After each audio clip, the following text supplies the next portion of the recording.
Today we're looking at finding strength in adversity. And of course we're not going to be promoting adversity, but we'd like to point out what is happening when we're facing a challenge and what can happen, how we can become conscious of the spiritual principles of strength and to find our center in a time of challenge, a time of change. And this is kind of based on a statement from Isaiah. He says, "In returning and rest you shall be saved. In quietness and in trust shall be your strength." And this almost sounds like the reverse of what we would normally think in terms of how we would draw strength. Most of us draw our strength from resolving an issue. And of course we do want to resolve issues. But he appears to be talking about, or is the principle that's being talked about here, being written about, is finding the strength that we're after prior to the solving of the problem, prior to the solving of the adverse condition. It's in returning and rest that you shall be saved. So the first action is to return to the awareness of the presence of God and to rest in that presence. And that's where the salvation comes, according to this. In quietness and in trust shall be your strength. And most of us would think, when I get my strength, then I'll be quiet and I'll trust when I know that everything's going to work out. So we're kind of reversing this. And it's important for us to look at what adversity is, why it exists even. And what I would say is that any challenge or any adverse condition is a situation that for the moment we think is bigger than we are. We think that it has a power that is beyond our arsenal of ability to react. Maybe we don't have the money to solve the problem. Maybe we don't feel like we have the knowledge to solve it. We just don't know what to do. So it is something that looks like it's larger than we are. And so we tend to have this surface reaction to that, saying that this thing is bigger than I am, and so the reaction is usually fear or uncertainty or some negative type of thought. We're not thinking about returning and rest. We're not thinking about going to our center and finding that center of strength and power within ourselves. We're thinking more about the thing out there. And I think one of the best stories I've shared many times here, but I think it's so good that it's worth repeating, is the story about when Israel was entering the promised land, and they sent in 12 spies to go check it out. 11 of the spies came back and said, "It's not possible for us to take this land." And one, Caleb, said, "It is possible, let's go for it." But one of the interesting reactions they had was that apparently the land of milk and honey was full of giants, full of people that looked far superior to the spies than they were. And they actually said that we saw ourselves as grasshoppers, and that's how they saw us as well. So we don't have a chance. We can't occupy this land. But Caleb was the one that said, "Yes, we can." And the difference between these two perspectives is a very important one to understand. It's one that we all possess. We have the ability that Caleb had. We have the promise that Caleb had and the one that he acted upon. And that was that this land, according to the story, was promised to Israel several generations earlier through Abram at the time. And so it was a promise of the Lord. And the 11 spies apparently discounted this. They thought, well, maybe another time will be better than this one, because we certainly can't take it right now. But Caleb was the one that held to this promise. We were promised this land. And don't take this literally. Take it as a spiritual message, because we don't really know what happened that far back. But the idea of the promised land is one that is important to us. And we're not talking about real estate. We're talking about a feeling that we all have. It's a natural feeling that life can or should be better than it is. That it can be better, that whatever it is we're going through, we want to resolve, we want to fix it. Because something in us says we deserve freedom. We deserve the greater freedom.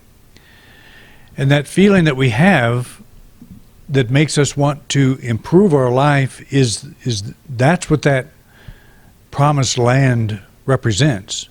We've all received that promise. That which is in me is greater than that which is in the world. And if that which is in the world is telling me that I'm less than what I am, and if I'm buying into that, then I'm not ready to enter the promised land. I'm saying there are giants in this land, and I myself am a grasshopper. I see myself in a limited way.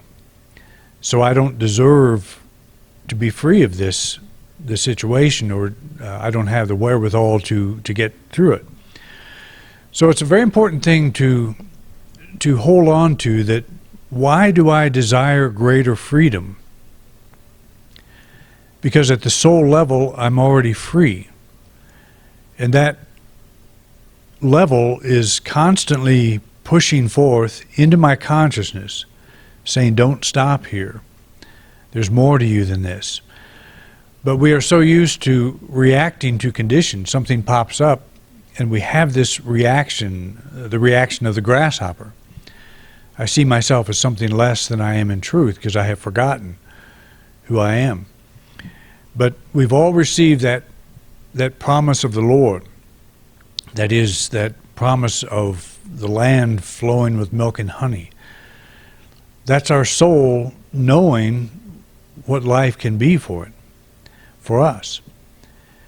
And we keep backing off of that promise. Every time a challenge comes up, we think, this is a thing bigger than me, and my life is not working so well. So I've got to kind of work around this, or learn to live with it, or not, cross that river to get into the promised land, or whatever. But we go through this all the time. It's not just a one-time thing. It's something we're confronted with basically throughout our day, several times a day. So that's how we want to approach this, our true strength. The strength we seem to draw from others is a process of opening the mind to our own deeper resource. And this is important also, because if you are having a challenge, and say you pick up a book and you read something inspiring and you feel new strength as the result of that, it's important to realize, to remember, to remind yourself where that strength comes from. It comes from you. It's not coming from the book, or it's not coming from the teacher, or from the counselor, from whoever is triggering that sense of strength in you. It's coming from you. The book or the person may be opening that door in you to open the aperture just a little wider to let your strength come forward. But that's very important to remember. That strength is always there. And again, we seal it off through our thinking, through our emotion, through our self-definition. This seeing ourselves as the grasshopper, and I just hope I don't encounter anything bigger than a grasshopper in my life. Otherwise, I won't be able to handle it. So we're not getting anything new by finding our strength, by finding this inner strength and courage. We're not acquiring anything new. We're simply letting out into our consciousness that which is already there. I have talked several times about the idea of recovery, which I think is very important, that if we're recovering from something, to recover means to gain again what we've already had, or what we already have, I should say. And that's really what we're doing when we are faced with a situation of adversity, some adverse condition, is it looks like it's a thing bigger than us, but it's not. The truth is that we are greater than that, but we need to recover that part. We need to recover that larger self. And there's no better way to know what that self is than to look at the thing that's challenging us. Why do I feel this way? Why do I feel so small? Why do I feel that I can't work this out? What do I feel that I'm lacking? Our response to the thing is really evidence of our self-definition at that moment. We're defining ourselves as a grasshopper, confronting a giant. But Caleb never did that. And that Caleb represents that part of us that has never lost sight of what we are at the spiritual level. And so we're recovering Caleb. We're recovering our Caleb self by confronting this issue, whatever it may be. So the strength we seem to draw from others is a process of opening the mind to our own deeper resource. In consciously returning to this inner resource, we find the salvation we seek. So we're looking for salvation in an outer way, but look for it first in a shift of thinking, a shift of how you feel. That's the first thing that we want. That's why when you sit down with an inspirational book or daily word or something that reminds you of what is true, all that does is open up a door within yourself. It opens it up just a little more, and you immediately experience a deeper sense of peace, a deeper sense that things are working out. I don't know how, but they are. Something greater is unfolding through me now. So I'm going to stop treating myself as a grasshopper, seeing myself as a limited person, and seeing this thing as something larger than me. Just because you don't know your way around it yet doesn't mean it's bigger than you are. It just means it's there for you to take a look at how you're thinking of yourself, how you're defining yourself. And it's giving you the opportunity to take another look, to think again. In quietness and trust in this larger context of life, the flame of new strength is kindled. And isn't that really what inspiration is? It's the process of gaining a broader perspective. Because when we're having a challenge, when we're having a problem, our perspective goes way down. It shuts down. Our power shuts down. Our vision shuts down. Everything shuts down. And all we focus on is that thing and why we can't do it or why it's bigger than we are. We focus on our grasshopper self. We look in the mirror and see this grasshopper face looking back at us, and we say, you can't do it. I don't know what to do. All I can do is react like a grasshopper would. But we're not given a spirit of fear. I keep coming back to this out of 1 John. We were given a spirit of power and love and persistence and understanding. And again, you do not have to know how you're going to get through something to get the feeling that you are going to get through it, that you're going to deal with it in a positive way. We don't always know how we're going to get around something. If we did, we wouldn't be reacting like we are. So the reaction that we're having is a signal to us that a door in our being needs to be opened just a little wider. So instead of trying to figure out how to do it, this is what Isaiah is saying. Come to a place where you're quiet. Come to a place where you're peaceful. Don't try to get peace and quiet by resolving the problem that you don't know how to resolve, because you're not going to get it that way. It just gets worse. You just push against that brick wall harder and harder. And, Jesus said, don't resist evil. There's a reason he said that. Don't resist this appearance. But that is our knee-jerk reaction. That's usually our first response, is to resist in some way the appearance of the thing, and it brings us down into that grasshopper mentality, and it's very difficult to get out of that. But you won't solve the challenge of a spiritual being from a grasshopper level. You don't do it. You have to give up the grasshopper level. Step out of it. When we are consumed with a problem, we have simply relegated our attention to one minuscule aspect of our being. And that's a good way to think about it too. When you've got this great big life that's going on, and when you have a problem, it all focuses down to the one thing. As a writer, I do this. You write maybe a whole book, and you open it up and you see the one error that you made, the grammatical error or the misspelling or the wrong use of a word or something. And it's like you focus only on that thing. And it's not a good habit to do, because all of the other 100,000 words make perfect sense, but that one thing will catch your attention and say, oh, this is not good. Well, we do that in many ways in life. And it's like if you're a painter, you paint this beautiful thing, somebody comes up and says, what a beautiful painting that is, and you'll say, yeah, but did you see this little error I made over here? And we tend to do that. We tend to look at our whole life in that way, but we've got this big thing going on all the time. And when there's a challenge, we tend to just narrow our whole vision down to that thing.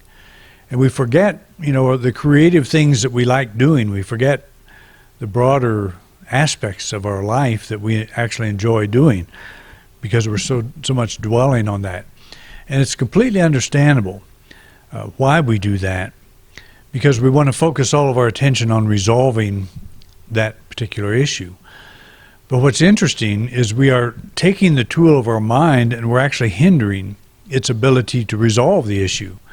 That is the imagination. If our imagination is focused only on the problem, it can't work on other things. It does work on other things, but we're not conscious of it. Our problem-solving mechanism never stops. It never stops. It's just like if something happens, on the earth, it immediately begins to heal itself, and it's a pretty amazing thing to watch. It's a slow process sometimes, but it's the healing of your body. If you inflict a wound, it begins immediately to heal, and you don't have to think about it. You don't have to know about it. The reason we think about it is because it hurts, and we want to make it stop hurting. But while we're thinking about how much it hurts, there is a healing process going on that we don't know anything about, but it goes on in spite of us. And that's a good thing to keep in mind. It's not just with the body, it's with the whole life. It's with every aspect of our life. So we put positive energy in motion instead of dwelling on how hard things are, how bad things are, how impossible it is to enter this promised land. We start thinking like Caleb, just saying, yes, we can do this. I can do this. And that keeps that creative energy flowing. I can do this, and the way forward is now being revealed to me. That opens our mind to a whole different thing. Instead of sitting there, on our stump saying, I don't know what to do. That's an affirmation that keeps coming true. I don't know what to do. I keep saying that to myself. Well, okay, let's make it where you don't know what to do. That's kind of how the universe responds to us. If you keep saying, I don't know what to do, or we can't enter this promised land because of these giants, then you'll never do it. But if you remember that why do I desire greater freedom? Why do I desire not to be living under the stress of this situation? Because at the soul level, I'm already free. So how do I let this freedom out? How do I let my soul express itself? And it's a letting go. Seems totally wrong, but it's the same as the archer that puts the arrow in the bow and pulls it backwards away from the target. You're going in the opposite direction, but what you're doing is building an energy. And you get to a certain point, you pull that arrow back to a certain point, then what do? You release it. You let go. It's the same principle. We are taking time to be still, to pull back, to draw back the arrow. And in that drawing back, in that stillness, we're accumulating power. We're accumulating energy, and then the time comes when we let go, and the arrow flies, which basically means we know what to do and we start moving in that direction. The way always opens up, and it's important for us to keep that in mind. So when we're consumed with a problem, we have simply relegated our attention to one minuscule aspect of our being. Our entire universe revolves around our problem. You know what that's like. We weigh everything against it, including our ability to be happy and productive with our life. Get up in the morning, first thing we think about is our problem. Well, I can't be happy today because it's still here. So you just think about how the creative energy works. It is poured into that picture, that vision. And the other side of that is we do not want to ignore the problem. We do not want to pretend like it's just all great when it's not. We acknowledge the problem, but we also acknowledge the power to work through it, to overcome it. And that's a little bit different than denying or pretending like it's not, trying to pretend like it's not there. I've seen so many people do that over the years, and I have tried to do it myself. There are a lot of books that promote positive thinking from this perspective, and positive thinking is very good.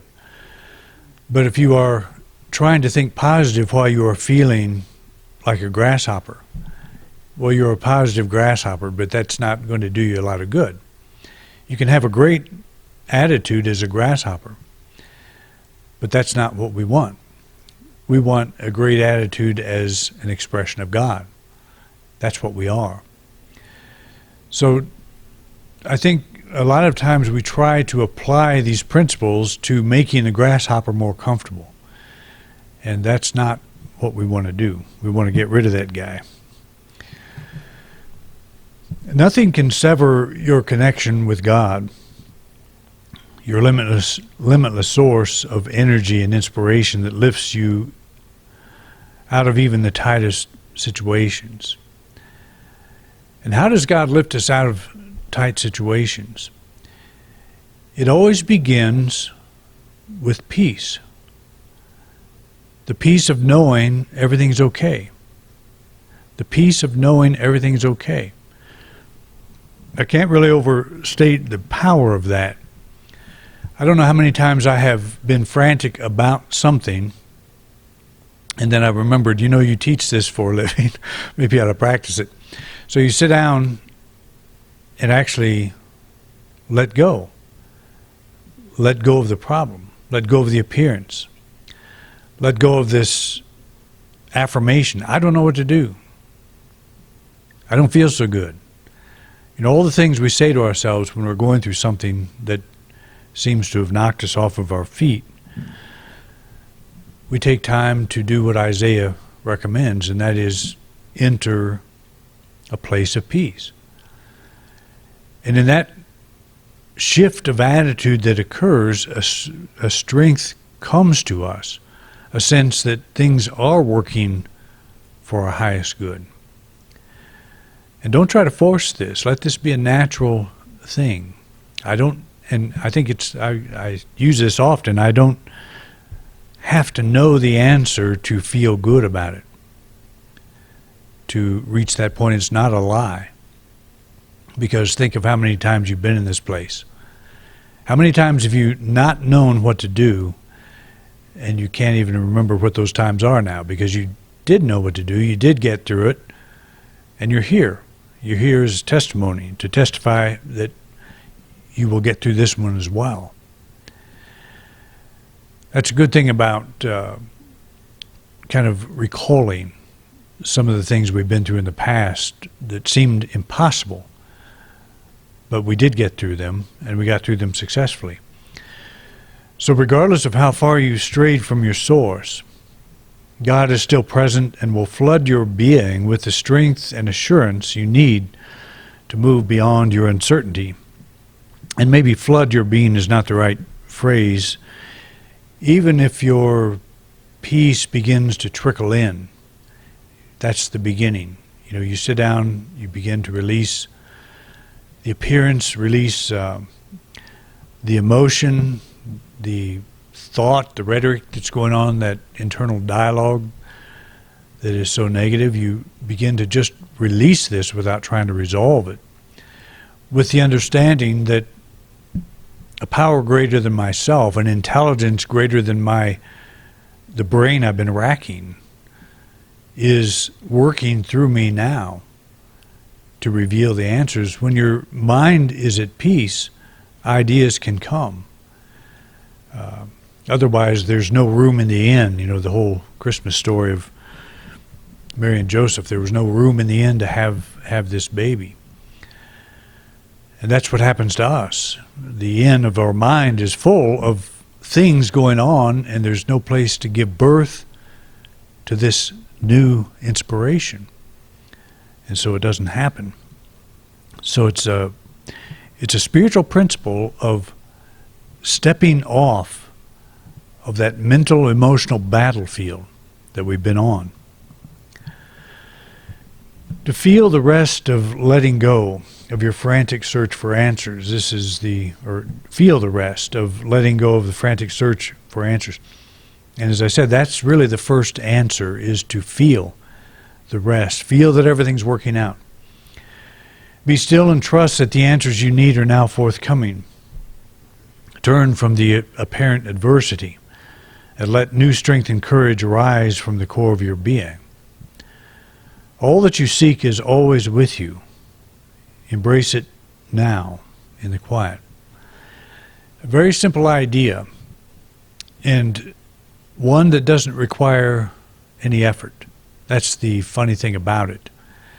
We try so hard to be spiritual.